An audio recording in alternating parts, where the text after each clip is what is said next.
I grew up climbing Gilbert Peak with my family and distant relatives. In fact, the climb featured in this video was my 5th summit of Gilbert Peak. My first summit was in 1997 for an anniversary hike with a bunch of other Gilberts. I went back in 1999, 2004, and 2007 respectively.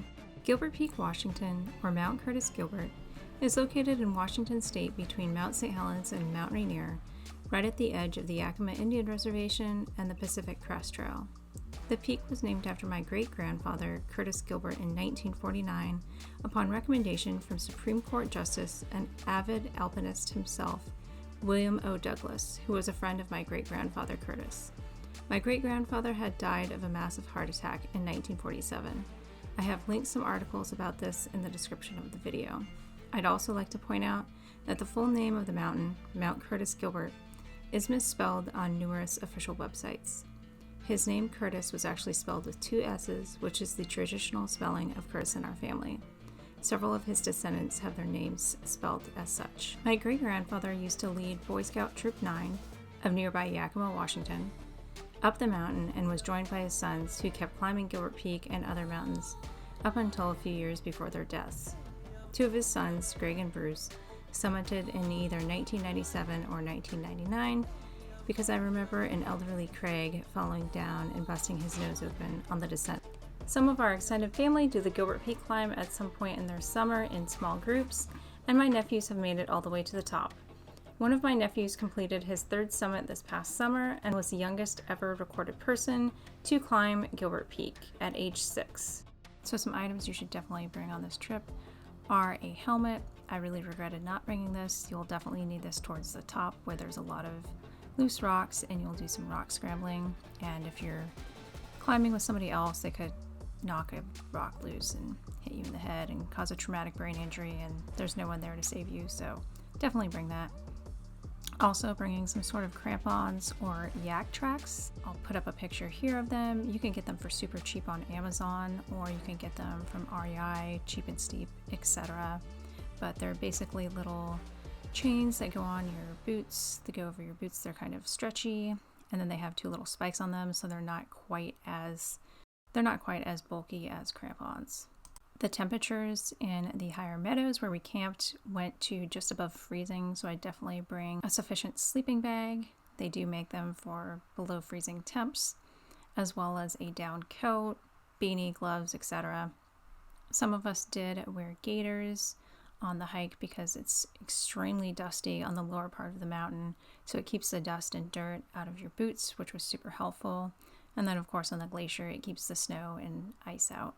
The bug netting and bug spray I think is also a must. The bug netting you can wear at the high meadow camp where the bugs are absolutely insane. Sunscreen is definitely a must, especially for the glacier. One person in our party actually got some sort of like 2nd-degree sunburn or something like that. It was really bad on their ears because they didn't have sunscreen on. I wore a floppy hat. I'll link it below. You can actually pull a ponytail or braid through it. It was pretty awesome. I take it on all my trips. Gilbert Peak is the highest summit in the Goat Rocks Wilderness at over 8,100 feet. It keeps shrinking due to earthquakes and subsequent rockfall from the Crow's Nest, which is the rock outcropping at the summit. Gilbert Peak was once part of a large stratovolcano that stopped erupting about 2 million years ago and was gradually eroded by glaciers. Later in this video, I will show some evidence of lava bulges and even a newly uncovered small lava tube, which was revealed due to all the melting snow on the glacier. I did not realize Gilbert Peak was an extinct volcano until I climbed it this time and noticed lava bulges around Mead Glacier. I became familiar with different signs of volcanic life after having lived in Hawaii and hiking around volcanoes, as well as visiting Iceland, where there are numerous volcanoes. The main glacier, Mead Glacier, on the east side of the mountain has receded greatly since I last climbed it, which makes the final descent quite a bit more difficult and steeper. My parents and aunt climbed Gilbert Peak in 1981, the year after Mount St. Helens erupted. They observed that Mead Glacier on Gilbert Peak had sun cups in it from the ash, and there was tons and tons of ash up there. They even theorized that the ash made the glacier melt faster. This painting from the late 1970s is what Gilbert Peak used to look like. As you can see, the glacier is a lot larger, and today there is maybe a third of that glacier left. One of Curtis Gilbert's sons, Mark, is pictured at the bottom right. This painting is a mixture of the photo taken from the meadow below Gilbert Peak, where everyone camps, as well as a picture taken of Mark Gilbert from the backside of Gilbert Peak in the 1950s or 60s. Gilbert Peak is about 3.5 hours from Seattle if the traffic is good, which it won't be, so plan on 4 or 5 hours. We did drive 1.5 hours from Natchez, which is slightly closer than Yakima. We stayed in that super creepy Airbnb, which I will link the video right here. So here's the trailhead. We actually ran into my second cousin and his wife up here, and I got eaten alive by horseflies. Horseflies and mosquitoes are a huge issue on this climb, so that's why it's not a very popular hike, I guess. You definitely want to have bug spray and probably long sleeves and pants. There's also bug netting that some people wear over their hats, which I bought following this trip. I also definitely recommend hiking poles.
The trail is not well used, and as a result, there are a lot of trees and branches across the trail.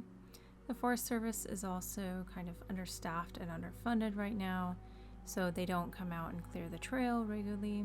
My brother did bring up a handsaw and was help clearing out some of the smaller trees, and some of the equestrian or horseback riding groups do bring chainsaws up here and clear out the trails so they can get their horses through.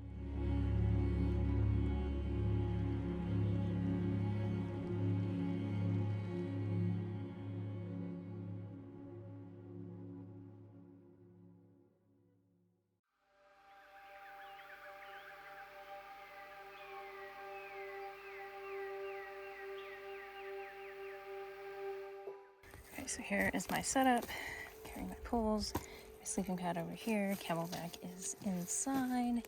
Then I've got the heavy stuff up top, sleeping bag at the bottom. And then everything I need for camp in there. Some snacks and just other random stuff right there that I need easy access to. Okay, so this is the split in the trail. You go to the left, it leads to Surprise Lake, and then if you go here, it goes to Switchbacks. I think Surprise Lake also has switchbacks. But you go up here, and so a little bit of a shorter route, then you pop out into the meadow. The trail is less maintained, but we just did maintenance on it. My dad and brother are very experienced climbers. They've both done Gilbert Peak probably close to 12 times, and even in the winter, they've also done the peaks around Gilbert Peak, such as Old Snowy, Titan Peak, etc. They've also climbed Mount Rainier about 6 times, and my brother does a lot of ultralight backpacking, stuff like that with his kids. My husband and I ended up getting lost in the woods here. This is just below the meadow where you will camp out before you ascend the glacier. There isn't really that much of a clear path. It kind of wanders off. There's also goat trails, so it got a little bit confusing because we got separated from the rest of our group.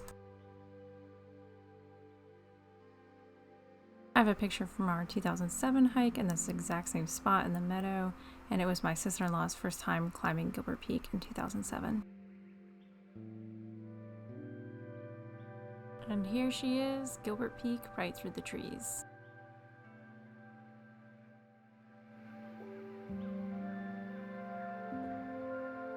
All ash from Mount St. Helens.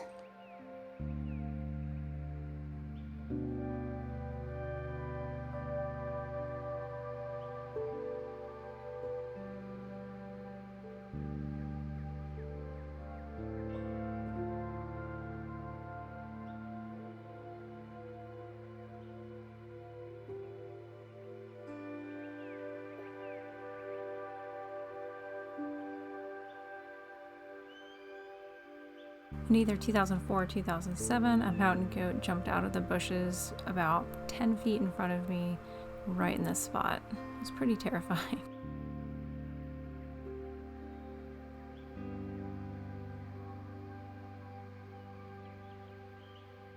When you get to the high meadows where you camp, you will have to cross Conrad Creek. The water is probably around 40 degrees. It's absolutely freezing. The water is not that deep here, hence why the kid was crossing the creek himself. He also needs to learn these skills. And we ran into my second cousin again here at Conrad Creek. You can camp in the groves of trees where other people have previously camped, and it will just be dirt or volcanic ash. You might see one other party while you're here, or maybe two. We only saw people we were related to here. So my cousin, his wife, then another cousin, and then another distant cousin and his kids. Oh, and my other second cousin showed up the next morning. Here was our campsite. It's one that my family uses pretty much every year. Here's me trying to start my backpacking stove and failing, so my dad had to help me. By the way, my dad and brother and sister-in-law all bought jet boils, which are really handy if you're into backpacking. They're super lightweight, or ultralight as they call them. They basically have the pots and pans that stack inside of them, and it's a built-in stove. Of course, with any climb, you do want to bring bear-proof bags and hang them from the trees. I have never seen a bear here or any other animal other than marmots and chipmunks and mountain goats, but you never know, and I've never heard of anybody else seeing bears up here, but that could change.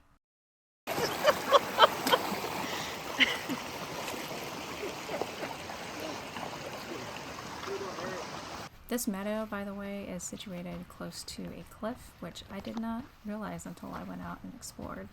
There are little trails throughout the high meadow that mountain goats have made, so most people do follow those as much as possible. After a cold and sleepless night, because I did not bring a proper jacket, because I didn't realize it was going to be just above freezing, we got up and started the glacier climb and started the last part of the summit. So this is where you leave from the high meadow camp, you go up the scree and loose rock, and you go up through the high meadow.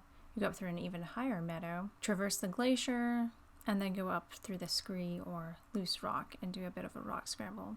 So most people take about 2 days to do this climb. However, we took 3 days because we had the kids with us. I was super grateful for this because it was kind of an exhausting and miserable climb. I'm also out of shape, so some people actually do the entire climb in 1 day. They park at the trailhead, and they run up and down. But in the past, it's normally taken us 5 hours to go up and down from the high meadow up to the summit, but this time it took us 9 hours. And part of it was because there was way less snow on the glacier than last time. The glacier has receded so much that you're scrambling over rocks quite a bit, and the glacier was a lot steeper. There is no designated trail from the high meadow up to the glacier. So this was a small ice cave that was created from the small stream running through it. Be careful in ice caves, they can collapse at any moment, especially in the summer when it's receding, when the snow is melting rapidly. This one luckily had a very thin shelf, so if it had collapsed, I don't think it would have done much damage to us.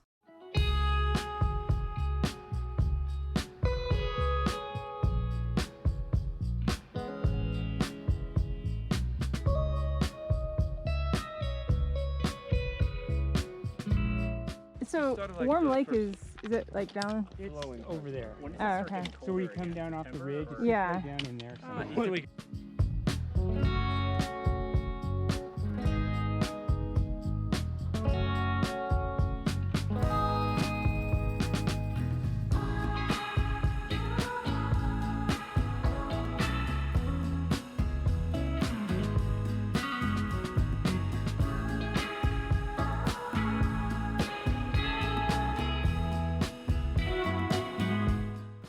To the base of Mead Glacier here. It used to extend quite a bit further when I was a kid. We ran into my first cousin once removed up here, and he took a nice picture of all of us, of our climbing party, right in front of Gilbert Peak. I'll show it right here.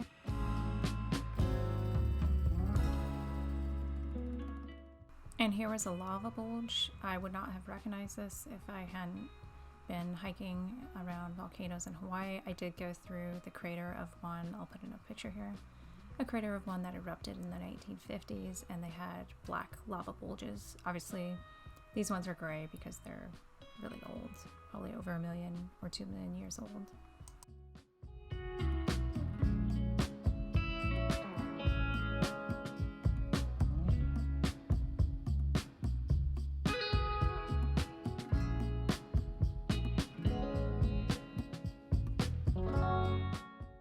Here was the first part of the glacial traverse. I did give my husband one of my yak tracks, and then I put the other one on my foot. I would definitely recommend bringing some sort of yak tracks, maybe even crampons, especially if you're doing in the winter. It definitely helps with stability on the snow, and of course, hiking poles are a must. The kids use ski poles, so that also works, but they're not collapsible. I failed to inform my husband about what kind of climb this was. He is from the East Coast and they don't really have mountains like that. Didn't really warn him that this is kind of like that Gilbert Peak is kind of like a miniature Mount Everest. Didn't tell him that we would be traversing a glacier. My parents and aunt climbed Gilbert Peak in 1981, the year after Mount St. Helens erupted. They observed that Mead Glacier on Gilbert Peak had sun cups in it from the ash, and there was tons and tons of ash up there. They even theorized that the ash made the glacier melt faster. This painting from the late 1970s is what Gilbert Peak used to look like. As you can see, the glacier is a lot larger, and today there is maybe a third of that glacier left. One of Curtis Gilbert's sons, Mark, is pictured at the bottom right. This painting is a mixture of the photo taken from the meadow below Gilbert Peak where everyone camps, as well as a picture taken of Mark Gilbert from the backside of Gilbert Peak in the 1950s or 60s.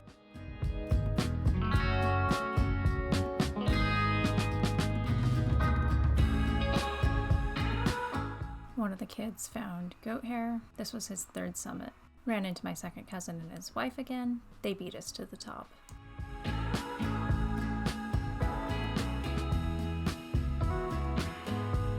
This is Warm Lake. Some people do camp up here and some people do swim. I won't show it here, but when I zoomed in onto Warm Lake and looked through my binoculars, there were people swimming, sans clothing, in the lake. So this was a sheer drop off of the glacier. This was not here before. And of course, like I said, it's due to the glacier receding. You do not want to fall off this, obviously. The rock is super crumbly and just difficult to hike through. There are many opportunities to refill your water.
So this was the little guy's first time summiting Gilbert Peak. He had been up to the meadow several times before and camped down below, but this was his first time to the top, and he was 7 years old here. So his older brother beat him in 2019 at the age of 6, which is the youngest ever recorded person to climb Gilbert Peak. This spot was a bit of a scramble due to the loose scree.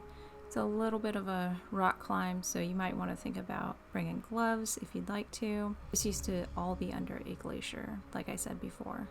So that is Surprise Lake. That is the traditional route that most climbers go, and also the equestrians camp out here. Beware, there are a ton of mosquitoes there. I did go there in the 90s with my aunt, and she told me a story about how when she was hiking there as a kid, she looked down into the lake and saw the body of a mule floating in the lake, because a lot of the equestrians will use pack mules. So here it appeared to be evidence of an old lava field, because it looked like the ones in Hawaii, just a lot more gray and scraped over by glaciers.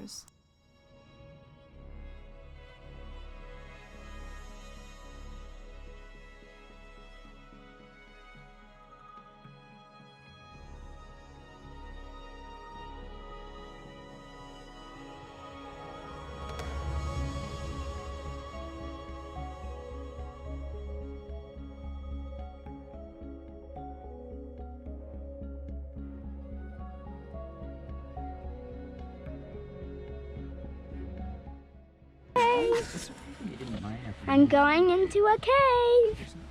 Woo! Don't drop it down there. Whoa. Wait. Let's go.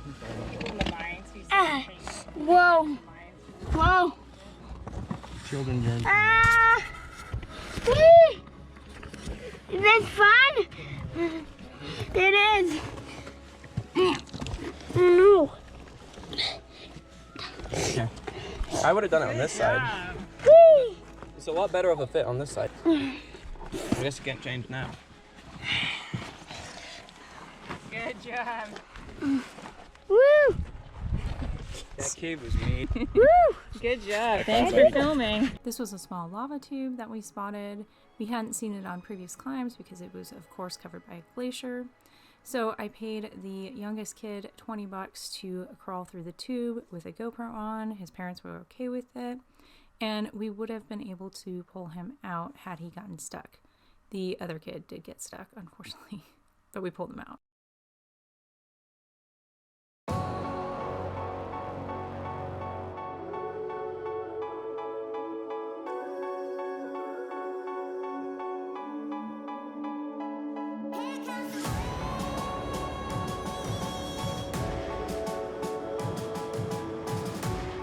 We went to the left of the sheer drop-off on the glacier. This is where you would absolutely need yak tracks or crampons and, of course, poles.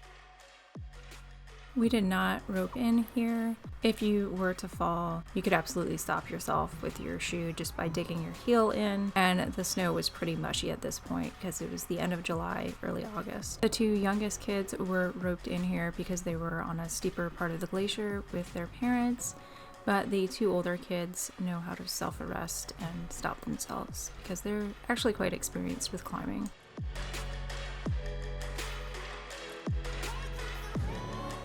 This was a little bit of a scramble, but kind of fun, I thought, but I do like climbing rocks. However, the rocks were a little bit loose here, and it gets worse further up.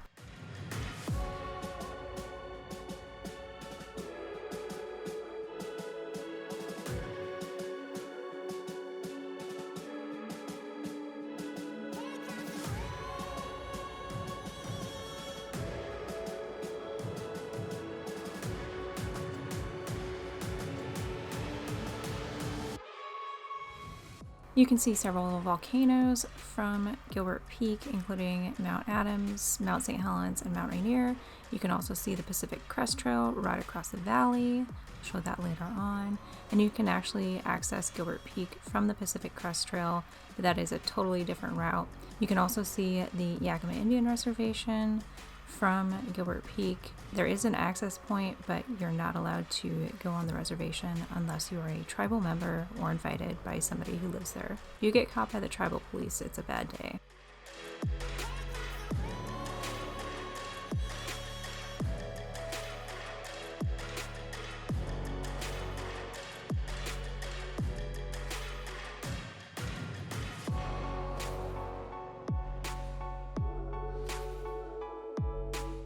And that is Mount St. Helens. So Mount St. Helens, Mount Adams will be over there, and I think Rainier will be over here.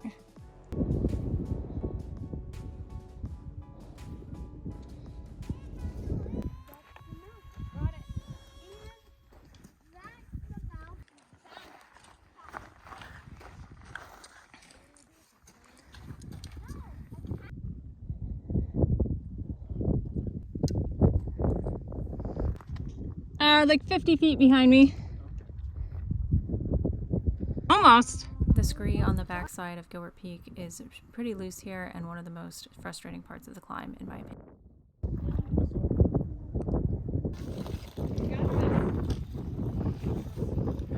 So this is a pretty steep part of the backside of the climb up to the Crow's Nest, which is the very top of Gilbert Peak. We did rope a few people in, including one of the kids, and then the rest of us did a free scramble. I would highly recommend leaving your packs somewhere at a flat spot or the bottom of the scree, because you're not going to have enough room to maneuver with a huge pack on top of the Crow's Nest. Really tight spaces, only room for 2 to 3 people max, and also with a heavy pack you could pitch backward.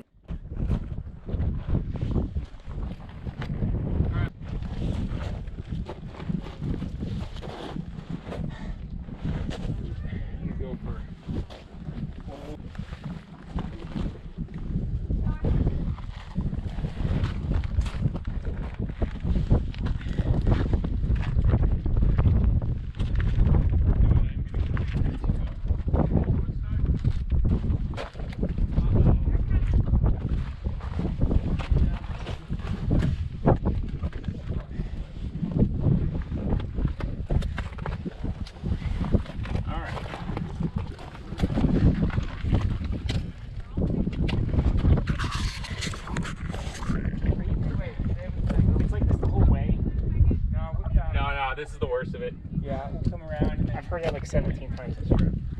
Like, I'm like, This is as steep as it's gonna get. Yep.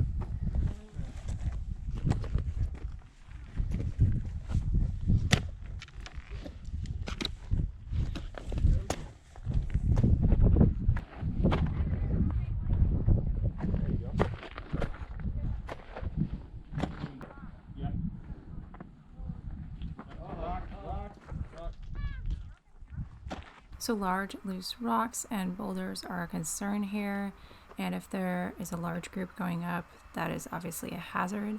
On my first descent of Gilbert Peak when I was 9, I was climbing in pretty much this exact spot. One of my distant cousins and a couple of his young relatives were climbing quite a ways above us, and they're pretty much trying to run for whatever reason, and one of them knocked a large rock about the size of a computer, and it rolled down, and my dad yelled, but he wasn't able to get to me in time, and I scooted out of the way. Luckily, it just hit me on the left side of my back and not in my spine, but it was only about 2 inches away from my spine, so that would have been really bad. So in that case, I definitely think a helmet would be helpful here, and I'll probably bring one next time.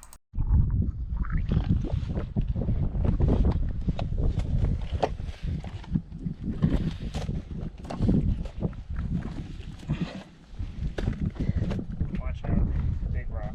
Alright, thank you. Yeah, I'm just trying to avoid having it crush my left foot. Okay.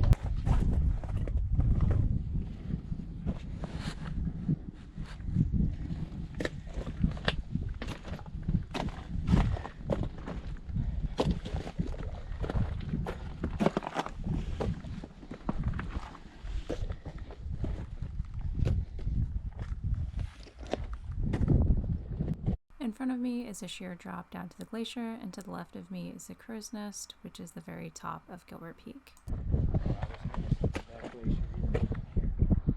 Oh.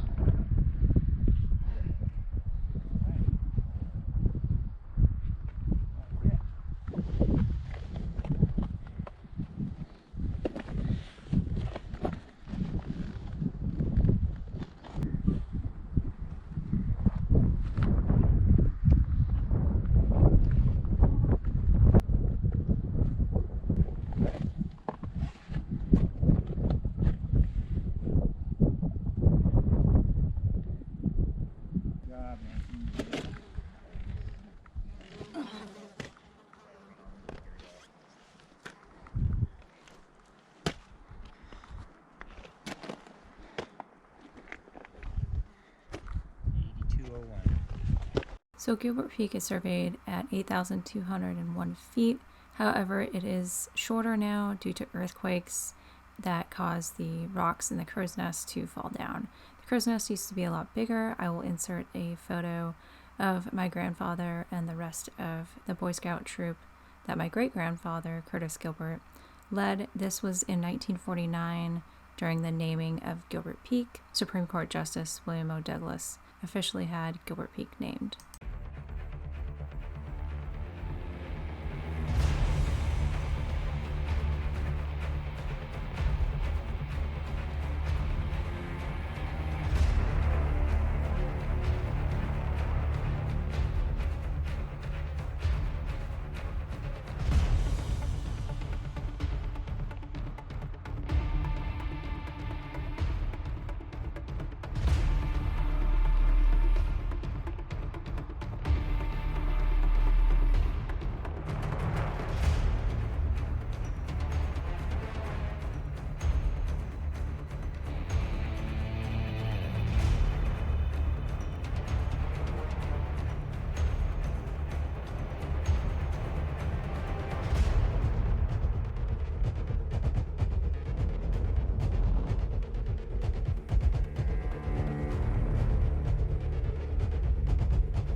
Yeah. Bringing in the rain. I didn't. Yeah, we had already passed once. We, It's like sledding, but without the sled. It's fun though. It's fun. It's and then stopping, and then just waiting for the snow. Yeah, but it's I know, right? It's like sledding, but without the sled. We're about to fall and go, and it's much more fun. yeah. The other thing is.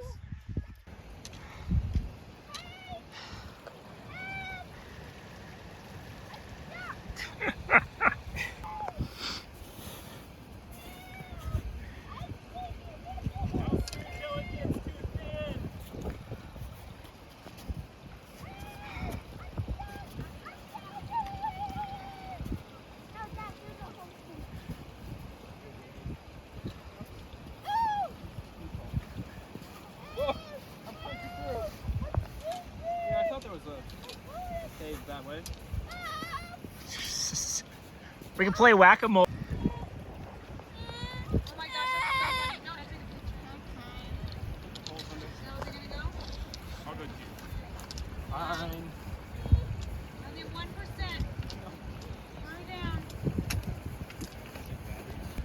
soaked.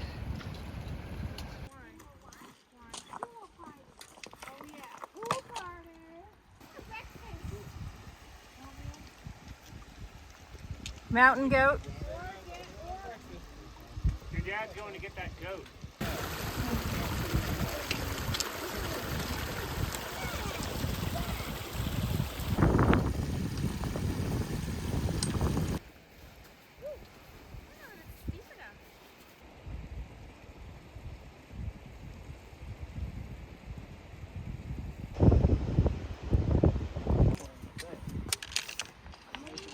This is like a lava bulge. See this? There's another one over there too. And then that one over there.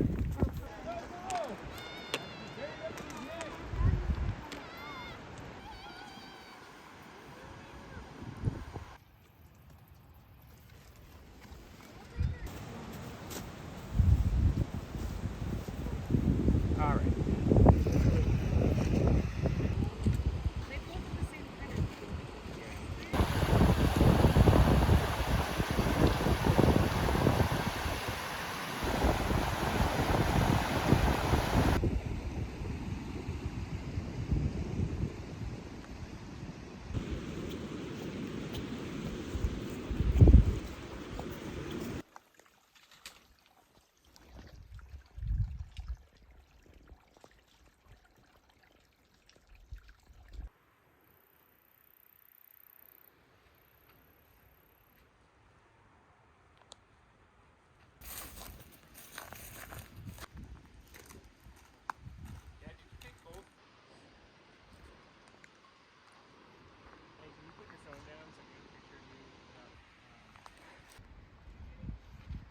You're like in Lord of the Rings.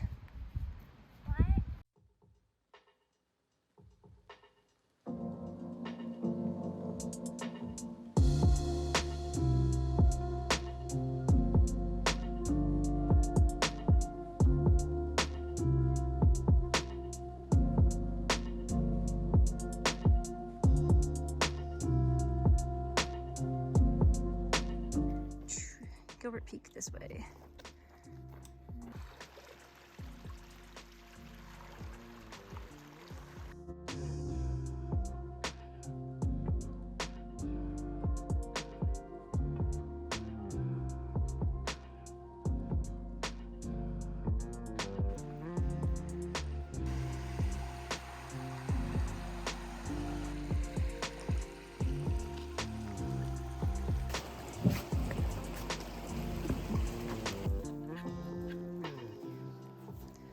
I bet it'd be really difficult to get up now.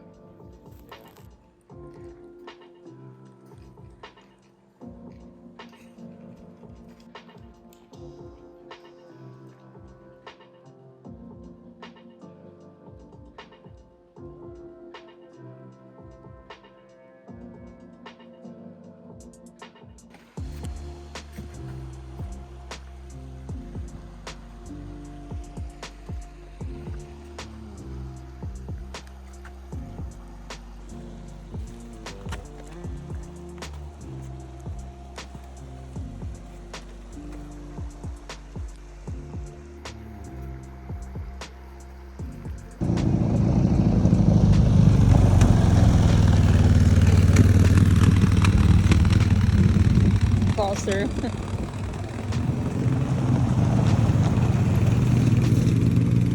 Pretty nice. And those planks though.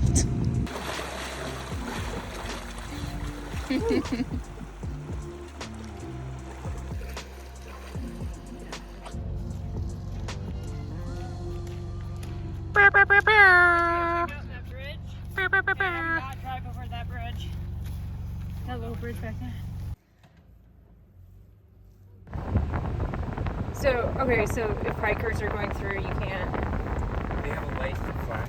If you're interested in learning more about the Gilbert Peak hike or any other hikes in the Goat Rocks Wilderness, I have listed some websites down below for more details. There are also a couple of books related to this topic. One was written by a Boy Scout who went on a cross-country trip with my great-grandfather.